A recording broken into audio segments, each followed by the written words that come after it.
আমাদের সাপ্তাহিক রুটিন অনুযায়ী আমাদের আজকের আলোচ্য বিষয় হচ্ছে প্যাথোলজি। তা প্যাথোলজিতে আমরা আলোচনা করেছিলাম মূত্রের মানে ইউরিন টেস্ট নিয়ে আলোচনা করেছিলাম। ইউরিনে কি কি থাকে এবং কি কি আধিক্য হলে কি অসুবিধা হয়, কি কি কম থাকলে কি কি অসুবিধা হয়, এই সমস্ত আলোচনাগুলো আমাদের হয়ে গেছে। আজকে আমরা আলোচনা করব মূত্রের বিভিন্ন রোগে যে ইনভেস্টিগেশন অফ ইউরিনারি ডিজিজ, মূত্র সংক্রান্ত যে সমস্ত রোগগুলো আছে সেই রোগগুলো আমরা মূত্র পরীক্ষার মাধ্যমে কিভাবে ডিজিজ ডায়াগনোসিস করব। তাহলে আমরা একটা ছক আকারে যদি আলোচনা করি, সেই ছকটা হচ্ছে আমরা একদিকে মূত্রের যে নরমাল অবস্থা, স্বাভাবিক অবস্থা নিয়ে আলোচনা করব, পাশাপাশি মূত্রের যে অস্বাভাবিক বা অ্যাবনর্মাল কন্ডিশন, কোন কোন রোগের ক্ষেত্রে অ্যাবনর্মাল কন্ডিশনগুলো হয় সেগুলো নিয়ে আলোচনা করব। তা মূত্রের স্বাভাবিক যে কোয়ান্টিটি আমরা এর আগেও আলোচনা করেছিলাম, স্বাভাবিক কোয়ান্টিটি হচ্ছে 1000 ml থেকে 1500 ml। এটা হচ্ছে স্বাভাবিক। এর বেশি কম হলে আমরা সেটাকে অ্যাবনর্মাল বলবো। তাহলে অস্বাভাবিক অবস্থায় কি হয়, 24 ঘন্টার মধ্যে পূর্ণবয়স্ক মূত্রের স্বাভাবিক এই পরিমাণ 1000 মিলিলিটার থেকে 1500 মিলিলিটার থাকার কথা। এই পরিমাণে হেরফের হলে আমরা কিছু আমাদের ইঙ্গিত বহন করে, কিছু রোগের ইঙ্গিত বহন করে। তবে অনেক সময় আমরা দেখি, আমরা যদি কখনো বেশি জল খেয়ে ফেলি তখন প্রস্রাবের পরিমাণটা একটু বেশি হতে পারে স্বাভাবিকভাবে। আবার স্বাভাবিকভাবে আমরা যদি জল খাওয়াটা কম করি, মানে বা একেবারেই জল না খাই, তাহলেও আমাদের প্রস্রাবের কিছু হেরফের হবে, অর্থাৎ প্রস্রাবের পরিমাণটা কিছুটা কমে যাবে। এবার হচ্ছে সুস্থ অবস্থা, যা ঠিকঠাক জলও খাওয়া হলো, আবার কিছু পরিবর্তন হলো, সেক্ষেত্রে আমরা কি কি ইন্ডিকেশন দেয়, তবে সেটা হচ্ছে শর্করা, যেটা হচ্ছে চিনি। শর্করা বলতে যেটা চিনি জাতীয় জিনিস যদি থাকে, চর্বি জাতীয় জিনিস যদি থাকে, প্রোটিন জাতীয় জিনিস যদি থাকে, লবণ জাতীয় খাদ্যের অভাব হলে 24 ঘন্টার পরিমাণ কিছুটা পার্থক্য হয়। আমরা যদি চিনিটা কম খাই, চর্বিটা কম খাই, প্রোটিনটা কম খাই, লবণ যদি কম খাই, তাহলে 24 ঘন্টায় আমাদের প্রস্রাবের পরিমাণটা কিছুটা কমবে। আর কখন কমবে, আর হচ্ছে আমরা যদি জলটা কম খাই। আর এর বেশি যদি প্রস্রাবের পরিমাণ যদি বেড়ে যায়, তবে উল্লেখযোগ্যভাবে এই প্রস্রাবের পরিমাণ 200 মিলিলিটারের বেশি হলে, 2000 মিলিলিটারের বেশি হলে আমরা তাকে বলবো পলিউরিয়া। পলি কথার মানে হচ্ছে অনেক, ইউরিয়া কথা মানে হচ্ছে প্রস্রাব। তাহলে আমাদের যদি সারাদিনে 2000 মিলিলিটারের বেশি প্রস্রাব হয়, কোয়ান্টিটিটা যদি আমাদের হওয়ার কথা ছিল কত, 1000 থেকে 1500, এটা হলে আমরা নর্মাল ছিল। এবার 2000 বা তার বেশি যদি হয়, তাকে আমরা তখন আমাদের সন্দেহ হবে যে এটা পলিউরিয়া। আর 300 মিলিলিটারের নিচে যদি হয়, 300 মিলি মানে 300 অনলি 300 300 মিলিলিটার নিচে যদি হয় তবে হবে অলিগুরিয়া, অর্থাৎ সেখানে কিছু সমস্যা দেখা দিয়েছে, সমস্যা রয়েছে, এবং আমরা পরবর্তী সময় অলিগুরিয়ার মানে কমপ্লিকেশন কি, তার পরিণতি কি হতে পারে সেগুলো পরবর্তী সময় আলোচনা করব। আমরা এখন এই দুটো কন্ডিশন, একটা হচ্ছে পলিউরিয়া 2000 মিলিলিটারের বেশি হলে আমরা ডায়াগনোসিস করব পলিউরিয়া, আর 300 মিলিলিটার নিচে হলে অলিগুরিয়া। আর তখন প্রস্রাবের রংটা হবে গাঢ়, আর এই গাঢ় রং যদি থাকে তাহলে আমরা বুঝব প্রস্রাবে বাইলস আছে। সাদা ঘন হলে আমরা মনে করব প্রস্রাবের মধ্যে পুজ আছে। তাহলে কিরকম রং হওয়া উচিত ছিল? রং হওয়া উচিত ছিল পেল কালারের, পেল এবং ইয়েলো কালারের। তা সেখানে যদি সাদা হয় তাহলে আমাদের সেখানে সন্দেহ হবে যে প্রস্রাবের মধ্যে পুজ আছে। প্রস্রাবের অ্যাপিয়ারেন্স বা ট্রান্সপারেন্সিটা কিরকম হবে?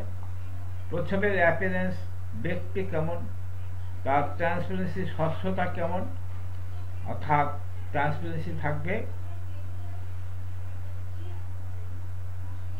মানে ক্লিন থাকবে। আর যদি সাদা হয় তাহলে বুঝবো আমরা পুজ আছে। আর যদি পুজ থাকে, পুজে যদি ফসফেট ইউরিনেট থাকে তবে প্রস্রাবের রিপোর্টে লেখা হয় টার্বিক বলে রিপোর্টে লেখা হয়। আচ্ছা, প্রস্রাবের সেডিমেন্টটা কি হবে? প্রস্রাবে সেডিমেন্ট সাধারণত নীল থাকে, অর্থাৎ কোনো সেডিমেন্ট থাকে না। যদি তলানি থাকে তবে দুই ধরনের দোষ বুঝতে হবে। যদি কোনো সেডিমেন্ট থাকে সেই ক্ষেত্রে আমাদের দুই ধরনের ডিসঅর্ডার মনে করতে পারি, একটা হচ্ছে অর্গানিক আর একটা হচ্ছে ইনঅর্গানিক। অর্গানিকে কি হয়? অর্গানিক ডিসঅর্ডার ক্ষেত্রে আমাদের পাস থাকবে, আরবিসি থাকবে, এপিথেলিয়াম সেল থাকবে। আর ইনঅর্গানিকের ক্ষেত্রে ফসফেট আর কার্বনেট, এই দুটো জিনিস থাকবে। আমরা এর আগের দিন আলোচনা করেছিলাম প্রস্রাবের স্পেসিফিক গ্র্যাভিটি 1010 থেকে 1015, কখনো কখনো 1015 থেকে 1025 পর্যন্ত স্পেসিফিক গ্র্যাভিটি থাকতে পারে। তাহলে এই স্পেসিফিক গ্র্যাভিটি আমরা মাপবো কি করে? তা আমরা দুধের যেমন স্পেসিফিক গ্র্যাভিটি মাপি, তেমনি স্পেসিফিক গ্র্যাভিটি, ইউরিনের স্পেসিফিক গ্র্যাভিটি মাপারও একটি যন্ত্র আছে। সেই যন্ত্র দিয়ে স্পেসিফিক গ্র্যাভিটিটা মাপা হয়। এই স্পেসিফিক গ্র্যাভিটি যদি 1007-এর নিচে হয়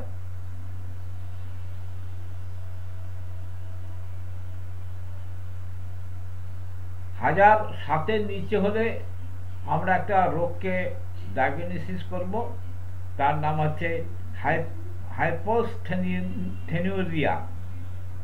আর 1010-এর নির্দিষ্ট হলে ইসোস্থেনেরিয়া।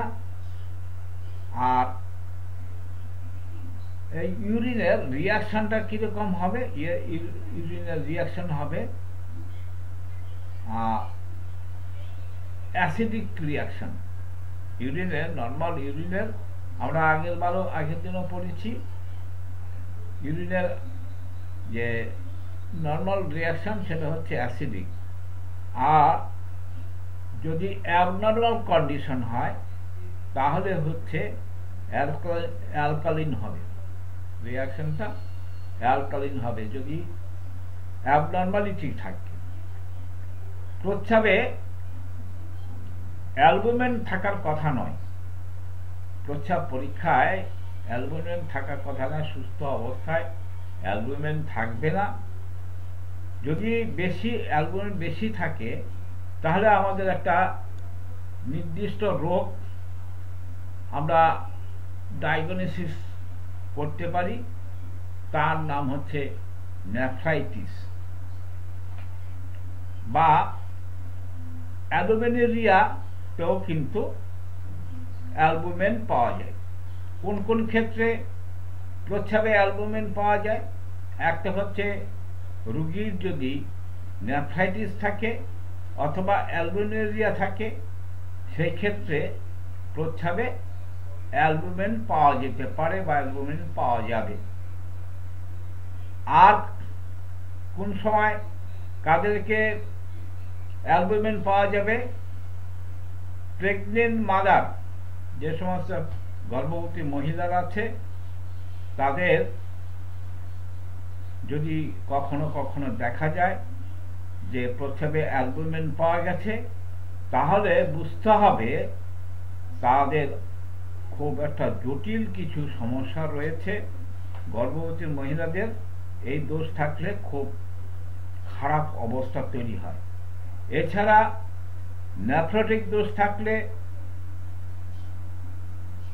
যে সমস্ত অনেক বাচ্চাদের নেফ্রোটিক দোষ থাকে, তাদের চোখ মুখ হাত পা ফোলে, তাদের ক্ষেত্রে অ্যালবুমিন পাওয়া যায়। ইউরেথ্রাল ইনফ্লামেশন, ইউরেথ্রা আমাদের যে প্রস্রাবের যে প্যাসেজ, তার যদি কখনো ইনফ্লামেশন হয়, ইউরিনারি ব্লাডারের ইনফ্লামেশন যদি হয়, আর ছেলেদের, মেয়েদের নয় কিন্তু ছেলেদের একটা রোগ হয়, তাকে বলা হয় প্রোস্টাইটিস। অর্থাৎ আমরা রোগ চেনার একটা সহজ পথ বলেছিলাম, কোনো অর্গানের সঙ্গে যদি আইটিস হয় তাহলে বুঝতে হবে তার ইরিটেশন আর ইনফ্লামেশন হয়েছে, সেই অর্গানটা ইরিটেশন বা ইনফ্লামেশন হয়েছে। তাহলে প্রোস্টাইটিস, পোস্টের যে গ্ল্যান্ড, পুরুষদের যে পৌরস গ্রন্থি বলে, সেই পৌরস গ্রন্থি যেখান থেকে একটা সিক্রেশন হয়, সেই পৌরস গ্রন্থি যদি ইরিটেশন অ্যান্ড ইনফ্লামেশন হয়, সেই ক্ষেত্রে কিন্তু প্রস্রাবের সঙ্গে অ্যালবুমিন পাওয়া যেতে পারে। প্রস্রাবে সাধারণত সুগার থাকে না। প্রস্রাবে নর্মাল অবস্থায় কোনো সুগার থাকে না। আর অসুস্থ হলে প্রস্রাবে কিছু কিছু জিনিস পাওয়া যাবে সুগার জাতীয়। কি কি পাওয়া যাবে আমরা তাই এখন আলোচনা করব। সুগার থাকলে অস্বাভাবিক প্রস্রাব হয়, এবং এই সুগার ভ্যারাইটিস টাইপের হয়। সুগার, প্রস্রাবে যে সুগারটা সে অনেক রকম টাইপের হয়। যেমন কারো যদি গ্লাইকোসুরিয়া থাকে তাহলে প্রস্রাবে গ্লুকোজ পাওয়া যাবে। গ্লাইকোসুরিয়া অর্থাৎ যাকে আমরা ব্লাড সুগার বলি, সেই গ্লাইকোসুরিয়া যদি কারো থাকে তাহলে প্রস্রাবে তার গ্লুকোজ পাওয়া যাবে। কারো যদি ফ্রুক্টোসুরিয়া থাকে তাহলে ফ্রুক্টোজ জাতীয় পদার্থ পাওয়া যাবে, প্রস্রাবের মধ্যে ফ্রুক্টোজ পাওয়া যাবে। কারো যদি ল্যাক্টোসুরিয়া রোগ থাকে, ল্যাক্টোসুরিয়া, তাহলে তার প্রস্রাবে ল্যাকটোজ পাওয়া যাবে। তাহলে আর ল্যাক্টোসুরিয়া যদি কারো রোগ থাকে তাদের প্রস্রাবে ল্যাকটোজ পাওয়া যাবে। আর কারো যদি পেন্টোসুরিয়া রোগ থাকে তাহলে তার প্রস্রাবে পেন্টোজ পাওয়া যাবে। তাহলে সবই কিন্তু সুগার জাতীয় জিনিস, তার বিভিন্ন রকম ক্যারেক্টার আছে। একটা হচ্ছে গ্লুকোজ, একটা ফ্রুক্টোজ, একটা ল্যাকটোজ, একটা হচ্ছে গ্ল্যাকটোজ, একটা হচ্ছে পেন্টোজ। তাহলে বিভিন্ন রোগে আমরা বিভিন্ন রকম প্রস্রাবের যে অর্গানিজমগুলো, সুগার জাতীয় যে অর্গানিজমগুলো, সেগুলো পেতে পারি। অর্থাৎ গ্লাইকোসিরিয়া রোগ হলে গ্লুকোজ পাবো, ফ্রুক্টোসিরিয়া রোগ হলে ফ্রুক্টোজ পাবো, ল্যাক্টোসিরিয়া রোগ থাকলে ল্যাকটোজ পাবো, ল্যাক্টোসিরিয়া রোগ থাকলে ল্যাকটোজ পাবো, আর প্যান্টোসিরিয়া রোগ থাকলে প্যান্টোজ পাবো। প্রস্রাবে কিটোন বডি সাধারণত থাকে না। সুস্থ মানুষের প্রস্রাবে কিটোন বডি থাকে না। কিটোন বডি কখন হয়? এই কিটোন বডি থাকলে কি হয়? আমরা যে ফ্যাট জাতীয় খাবার খাই, সেই ফ্যাট জাতীয় খাবারগুলো যদি ঠিকমতো পরিপাক না হয়, অসম্পূর্ণ থাকে, এবং তাকে সেই অবস্থাকে বলা হয় কিটোনোসিস। তাহলে প্রস্রাবে দেখা গেলে যদি এই প্রস্রাবে যদি এই কিটোন বডি পাওয়া যায়, তাহলে বুঝতে হবে তার কিটোনোসিডোসিস বলে একটি রোগ, সেই রোগ আছে। এবং এই রোগটাকে বলা হয় কিটোনেরিয়া। কিটোনেরিয়া কারণ আছে। কি কি কারণে কিটোনেরিয়া হয়? সেটা হচ্ছে ডায়াবেটিস মেলিটাস নিয়ন্ত্রণের বাইরে যখন চলে যায়। অর্থাৎ আমরা ডায়াবেটিস টাইপ 1, টাইপ 2 দু ধরনের ডায়াবেটিস আমরা দেখি। টাইপ 2 ডায়াবেটিস হচ্ছে ডায়াবেটিস মেলিটাস। এই ডায়াবেটিস মেলিটাস যদি আউট অফ কন্ট্রোল হয়ে যায়, তখন ওই কিটোন বডি প্রস্রাবে পাওয়া যায়। আর কখন পাওয়া যায়? ক্রনিক স্টারভেশন, ক্রনিক স্টারভেশনের সময় পাওয়া যায়। আর কখন পাওয়া যায়? গর্ভাবস্থায় যদি টক্সেমিয়া সঙ্গে বমি হয়। প্রেগন্যান্ট লেডিদের অনেক সময় টক্সেমিয়া হয়, আর সেই সঙ্গে যদি বমি হয়, তাহলে প্রস্রাবের মধ্যে কিটোন বডি পাওয়া যায়। আর কিটোন বডি কখন পাওয়া যায় প্রস্রাবে? গ্লাইকোজেন বেশি থাকলে। যদি কোনো কারণে গ্লাইকোজেন বেশি হয়, তাহলে কিটোন বডি পাওয়া যায়। প্রস্রাবে ব্লাড পাওয়া যাবে না। নর্মাল প্রস্রাবে কোনো রক্ত থাকবে না, কিন্তু কখনো কখনো প্রস্রাবের সঙ্গে রক্ত পাওয়া যায়। কখন পাওয়া যায়? প্রস্রাবে রক্ত থাকলে আমরা তাকে হেমাচুরিয়া বলি। প্রস্রাবের সঙ্গে রক্তক্ষরণ হয়। তা এই হেমাচুরিয়াটা আবার বিভিন্ন কারণে হতে পারে।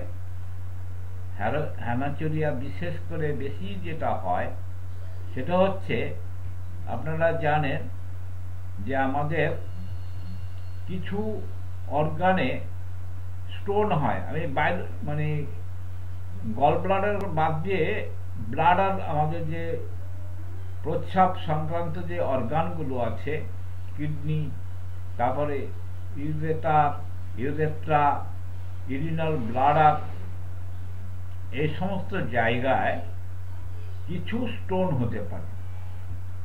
তা এই স্টোনটা কিভাবে হয়?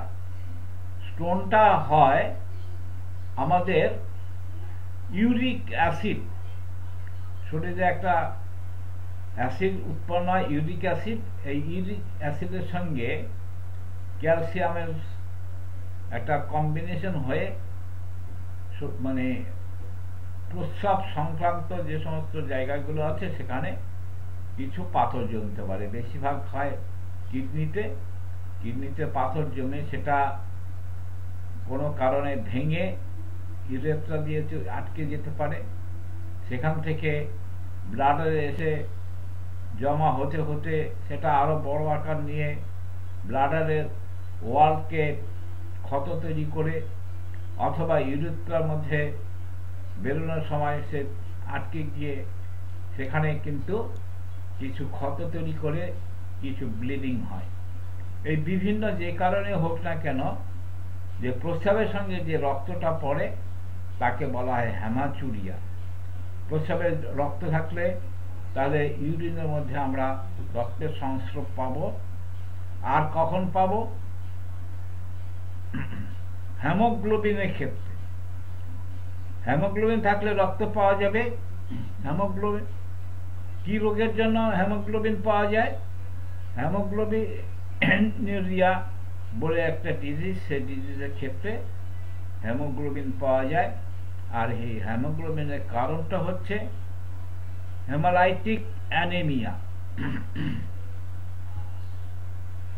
এই হেমালাইটিক অ্যানিমিয়ার ক্ষেত্রে পাওয়া যায়, ব্ল্যাক ওয়াটার ফিভারের ক্ষেত্রে পাওয়া যায়, আর গ্যাস গ্যাংগ্রিন বা সাপে কামড়ানো ফলে সাপের যে বিষক্রিয়া হয়, সেই বিষক্রিয়ার ফলে আমরা যে সমস্যা তৈরি হয় সেখানে কিন্তু প্রস্রাবের সঙ্গে রক্ত পাওয়া যায়।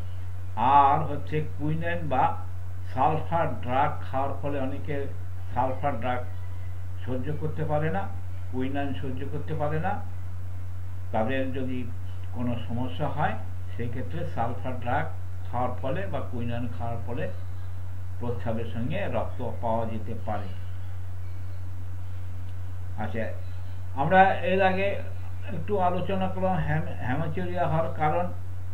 তবে হেমাচুরিয়া হওয়ার কারণ হচ্ছে pre renal condition, malignant hypertension. Hypertension মানে হাইপোটেনশন আর হাইপারটেনশন। হাইপোটেনশন হচ্ছে লো ব্লাড প্রেশার, আর হাইপারটেনশন হচ্ছে হাই ব্লাড প্রেশার। এই হাইপারটেনশন আবার একটা জটিল অবস্থা তৈরি হয়, তাকে বলা হয় ম্যালিগন্যান্ট হাইপারটেনশন।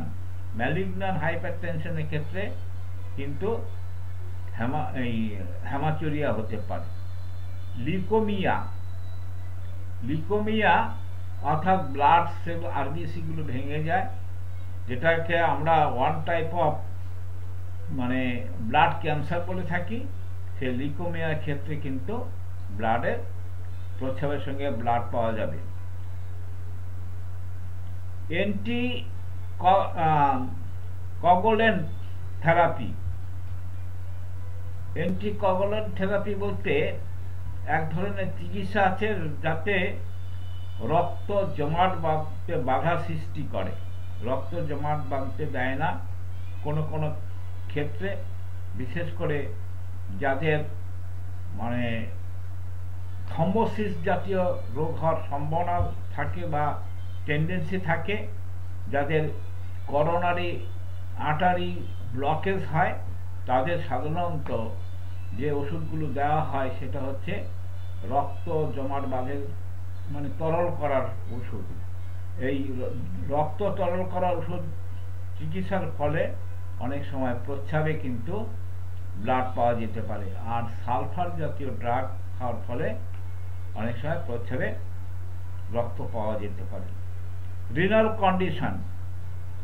তা রিনাল কন্ডিশন হচ্ছে অ্যাকিউট পলিওনেফ্রাইটিস।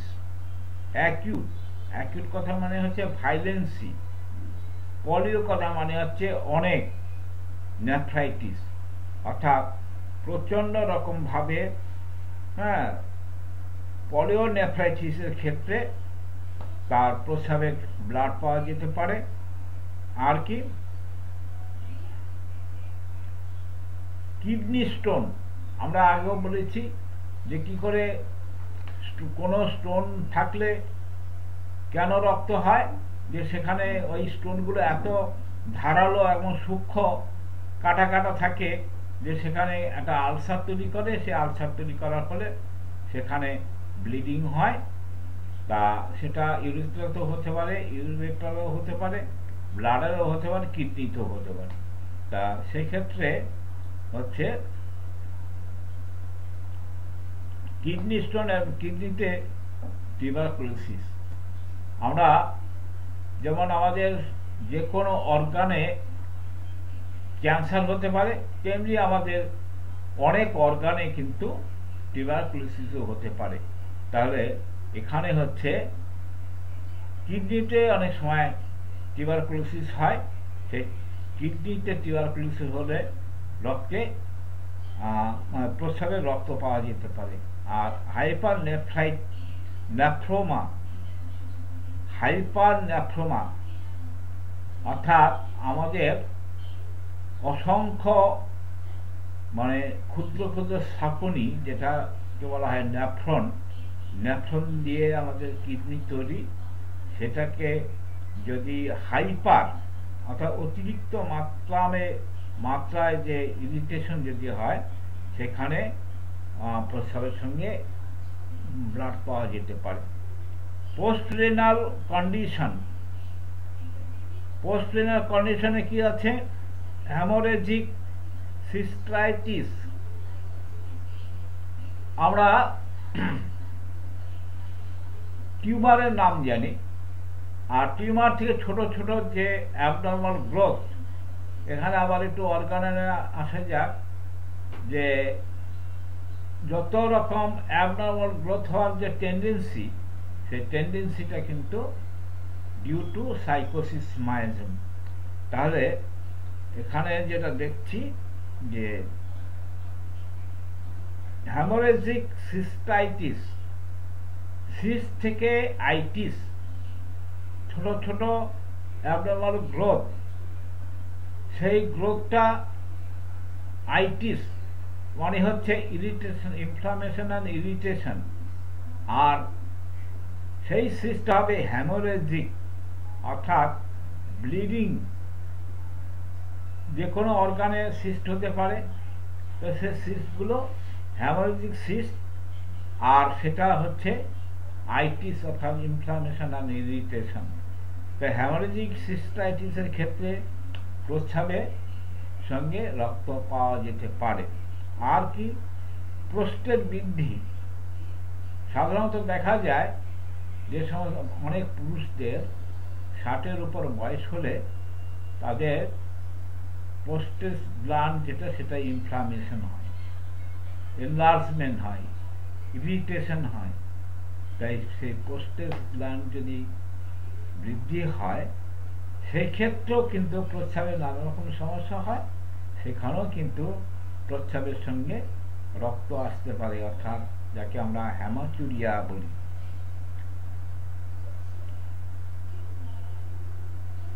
আর একটা বেশিরভাগ ক্ষেত্রে দেখা যায় যে বৃদ্ধ বয়সে অর্থাৎ 60-এর উপরে বয়স হওয়ার পরে যাদের প্রোস্টেট এনলার্জমেন্ট হয়, তাদের আফটার অপারেশন অনেকে দেখা যায় সেটা কার্সিনোমা হয়ে গেছে, অর্থাৎ ক্যান্সার ফর্ম করেছে। তাই কার্সিনোমের প্রোস্টেটের ক্ষেত্রে কিন্তু হ্যামাচুরিয়া হতে পারে, প্রস্রাবে রক্ত পাওয়া যেতে পারে। অ্যাপেন্ডিসাইটিস। আমরা আবারও বলছি যে কোনো রোগকে চিনতে গেলে তার পাশে যদি আইটিস থাকে, তাহলে বুঝতে হবে ইরিটেশন অ্যান্ড ইনফ্লামেশন। তো অ্যাপেন্ডিক্স যে অর্গানটা, তার যদি আইটিস হয়, সেই রোগটার নাম হচ্ছে অ্যাপেন্ডিসাইটিস। তাই অ্যাপেন্ডিসাইটিস যদি হয়, সেই ক্ষেত্রে কিন্তু আমরা হ্যামাচুরিয়া বা প্রস্রাবের রক্ত দেখতে পাই। সালপিনজাইটিস এবং কার্সিনোমা সার্ভিক্স। এবার মহিলাদের ক্ষেত্রে হচ্ছে মহিলাদের যে জরায়ুর যে মুখ, সেই মুখটাকে বলা হয় সার্ভিক্স। তাহলে মহিলাদের ক্ষেত্রে অনেক সময় দেখা যায় যে সার্ভিক্সে কার্সিনোমা অর্থাৎ ক্যান্সার হয়েছে, সেই ক্ষেত্রে কিন্তু আমরা হ্যামাচুরিয়া বা প্রস্রাবে ব্লাড দেখতে পাই। বাইল পিগমেন্ট সাধারণত প্রস্রাবে বাইল পিগমেন্ট থাকে না। কিছু কিছু লোকের ডায়াগনোসিস করা যায় বাইল পিগমেন্ট দেখে, যদি প্রস্রাবে বাইল পিগমেন্ট পাওয়া যায় তবে লিভারের রোগ ইঙ্গিত করে, তাহলে বুঝতে হবে লিভার সংক্রান্ত কিছু সমস্যা দেখা দিয়েছে। যদি প্রস্রাবে বাইল পিগমেন্টের উপস্থিতি লক্ষ্য করা যায় তাহলে বুঝতে হবে বাইল পিগমেন্ট পাওয়া যায়, তবে লিভারের কোনো রোগ হচ্ছে বলে বা হয়েছে বলে আমরা তার একটা ইঙ্গিত পাই। কোন কোন লিভারে কি কি সমস্যা? Obstructive jaundice. অবস্ট্রাকটিভ জন্ডিসের ক্ষেত্রে হেপাটোসেলুলার জন্ডিস আর গলস্টোন। যদি কারো গলস্টোন থাকে সেই ক্ষেত্রে আমরা প্রস্রাবের মধ্যে রক্ত দেখতে পাই, বাইল দেখতে পাই। তা বাইল সল্ট কখন পাওয়া যাবে প্রস্রাবে? বাইল সল্ট স্বাভাবিক প্রস্রাবে থাকার কথা নয়। যদি পাওয়া যায় তবে বিভিন্ন রোগ লক্ষণ প্রকাশ লাভ করে, যেমন রক্তে বা প্রস্রাবে পাওয়া গেলে অবস্ট্রাকটিভ জন্ডিস, রক্তে যদি পাই আর প্রস্রাবে যদি পাই বাইল সল্ট তাহলে অবস্ট্রাকটিভ জন্ডিস। শরীরে ভীষণ চুলকানি বা চর্মের রং হলদে দেখা গেলে সেই ক্ষেত্রে কিন্তু যে ইচিং আর ইরাপশন যেটা দেখা যায় সেটা আমরা অনেক সময় বলি যে পিত্ত উঠেছে, পিত্তর প্রাধান্য হয়েছে, অর্থাৎ অ্যালার্জির মতো চুলকানি, সেই ক্ষেত্রে প্রস্রাবে বাইল সল্ট পাওয়া যাবে। প্রস্রাবে ইউরোবিলিরোজেন সাধারণত থাকে না। যদি পাওয়া যায় বৃদ্ধি পেলে হেমোরাইটিক জন্ডিস বলে সন্দেহ করতে হবে, আর যদি কমে যায় তাহলে হেপাটোসেলুলার জন্ডিস মনে করতে হবে। Epithelium cells. প্রস্রাবে এপিথেলিয়াম সেলস সাধারণত পাওয়া যায় না। এটা মেল ইউরিন অপেক্ষা ফিমেল ইউরিনে বেশি দেখা যায়। ছেলেদের চেয়ে মেয়েদের ক্ষেত্রে বেশি দেখা যায় এপিথেলিয়াম সেলস। এটা সাধারণত ইউরেথ্রা, ভ্যাজাইনা, ভালভা থেকে আসে। এটা ছেলেদের খুব কম দেখা যায়। মেয়েদের যে জনন যন্ত্র তার মধ্যে একটা ইউরেথ্রা, আরেকটা হচ্ছে ভ্যাজাইনা, আরেকটা হচ্ছে ভালভা। তা এই সমস্ত অর্গান থেকে এপিথেলিয়াম সেলগুলো পাওয়া যায়। এর ডায়াগনোসিস হিসাবে কোনো গুরুত্ব নেই। এটা যদি পাওয়া যায় তাহলে ভয় পাওয়ার কিছু নেই, এর কোনো গুরুত্ব নেই, কারণ এটা মেয়েদের সেক্স অর্গান বা ফিমেল অর্গান থেকে এটা স্বাভাবিকভাবেই থাকে। কিন্তু অনবরত যদি অধিক মাত্রা পাওয়া যায় তাহলে কিন্তু একটা সমস্যা আছে। যদি প্রচুর পরিমাণে শুধু অনবরত পাওয়াই যায় তাহলে বুঝতে হবে গ্লোমেরুলোনেফ্রাইটিস বা নেফ্রোটিক কিছু টেন্ডেন্সি তার রয়েছে। নেফ্রোটিস কিছু টেন্ডেন্সি রয়েছে। Blood cell. প্রস্রাবে যদি ব্লাড সেল থাকে, তা সাধারণত ব্লাড সেলটা থাকে না। যদি থাকে, স্বাভাবিক প্রস্রাবে থাকার কথা নয়। তা 1000 থেকে 10,000 রেড সেল যদি 24 ঘন্টার মধ্যে বের হয়, এটা হেমাচুরিয়া নির্দেশ করে। প্রস্রাবে ব্লাড সেল থাকার কথা না, থাকবে না। যদি 24 ঘন্টার মধ্যে 1000 থেকে 10,000 পর্যন্ত আরবিসি পাওয়া যায় তাহলে বুঝতে হবে তার হেমাচুরিয়া আছে। হেমাচুরিয়া কারণটা আমরা বলেছি, হেমাচুরিয়া হচ্ছে, কথাটার মানে হচ্ছে প্রস্রাবের সঙ্গে রক্ত পড়া।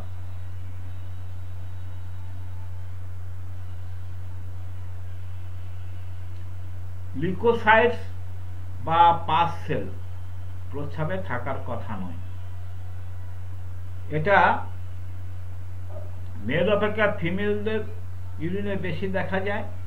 অধিক পরিমাণে প্রস্রাব পাওয়ার ফলে তবে ইউরিনারি ট্র্যাক্ট ইনফেকশন নির্দেশ করে।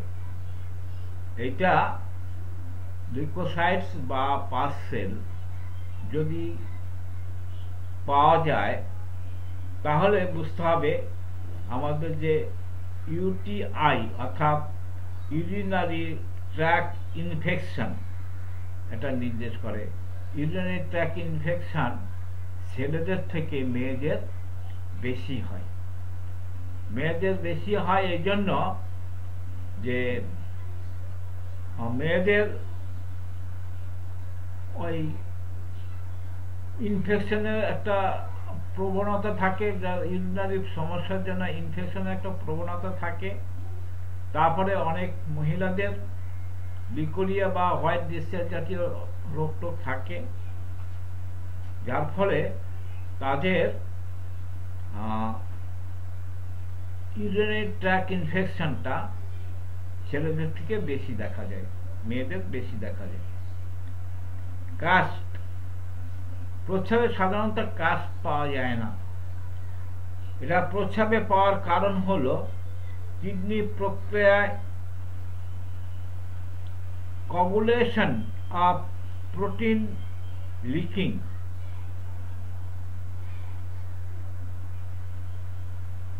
যদি অধিক পরিমাণে থাকে তবে সাইলেন্ট্রিয়া নির্দেশ করে। আবার যদি ভয়ঙ্করভাবে বৃদ্ধি লাভ করে তবে নেফ্রাইটিস সুনিশ্চিত বলে মনে করা যেতে পারে।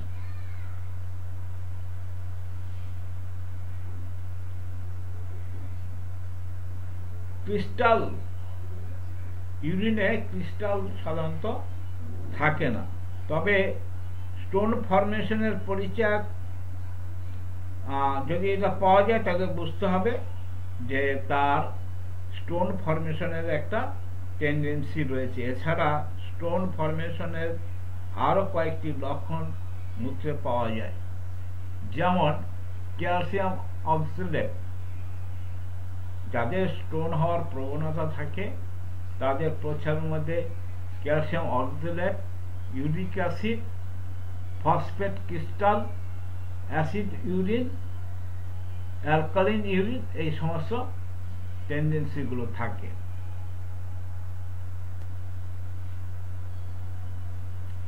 স্পার্মাটোজিয়া, এটা মেয়েদের ক্ষেত্রে হয় না, শুধুমাত্র ছেলেদের ক্ষেত্রে হয় এবং এটা মূত্রে পাওয়া গেলে স্পার্মাটোডিয়া রোগ নির্দেশ করে। অর্থাৎ স্পার্মা অর্থাৎ যাকে বলা হয় আমরা পুং বিষ অর্থাৎ শুক্রকীট, বাংলায় যাকে বলা হয় শুক্রকীট, এই শুক্রকীটটা শুধুমাত্র পুরুষদের ক্ষেত্রে থাকে। তা প্রস্রাবে সাধারণত শুক্রকীট পাওয়া যায় না। ছেলেদের এক ধরনের রোগ হয় স্পার্মাটোরিয়া, সেই রোগে প্রস্রাবের সঙ্গে শুক্রকীট পাওয়া যায়। এছাড়াও অন্যান্য এলিমেন্টস পাওয়া যেতে পারে, যেমন ম্যালিগন্যান্ট সেল কিডনি, ব্লাডার অথবা প্রোস্টেট থেকে আসে। ম্যালিগন্যান্ট সেল কিডনি এবং ব্লাডার এবং প্রোস্টেট থেকে আসে। প্রোটোজা, এটা প্রস্রাবে নানা শ্রেণীতে থাকতে পারে। ট্রাইকোমাস ভ্যাজানাইলিস স্ত্রীলোকদের প্রস্রাবে পাওয়া যায়। একরকম মানে ব্যাকটেরিয়া বলবো না, এক ধরনের মানে পরজীবী বলে বলা যেতে পারে।